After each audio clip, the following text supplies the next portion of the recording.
حضرت سیدنا شیخ ابو بکر شبلی رحمۃ اللہ تعالیٰ علیہ ایک دن بغداد کے جید عالم حضرت ابو بکر بن مجاہد رضی اللہ عنہ کے پاس تشریف لائے۔ جیسے ہی آپ نے انہیں دیکھا تو کھڑے ہوئے، گلے لگایا اور ان کی پیشانی پر بوسہ دیا۔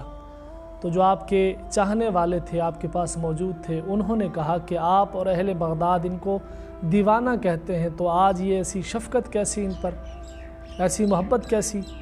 تو آپ رحمۃ اللہ تعالیٰ علیہ نے فرمایا کہ الحمدللہ میں نے خواب میں رسول اللہ صلی اللہ علیہ وسلم کی زیارت کی۔ میں بارگاہ رسالت میں حاضر تھا کہ اتنے میں حضرت ابو بکر شبلی رحمۃ اللہ تعالیٰ علیہ بارگاہ رسالت میں حاضر ہوئے، تو رسول اللہ نے ان کا استقبال فرمایا اور ان کو سینے سے لگایا اور ان کی پیشانی پر بوسہ دیا۔ تو میں نے عرض کیا، رسول اللہ صلی اللہ علیہ وسلم حضرت شبلی پر اتنی شفقت کیسے؟ تو آپ صلی اللہ علیہ وسلم نے ارشاد فرمایا کہ یہ جب نماز پڑھ کر فارغ ہوتے ہیں تو نماز کے بعد یہ آیت پڑھتے ہیں، قد جاءکم رسول من انفسکم عزیز علیہ ما عنتم حریص علیکم بالمؤمنین رؤوف الرحیم۔ اس کے بعد مجھ پر درود پاک پڑھتے ہیں۔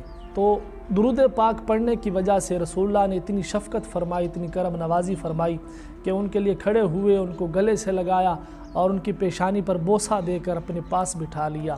تو درود پاک کی بڑی عظمت ہے، بڑی شان ہے۔ کوشش کریں کہ روزانہ کی بنیاد پر نبی کریم صلی اللہ علیہ وسلم پر درود پاک پڑھیں، اس کا اثر آپ اپنی زندگی میں محسوس کریں گے۔ اللہ تعالی ہم سب کو عمل کی توفیق عطا فرمائے۔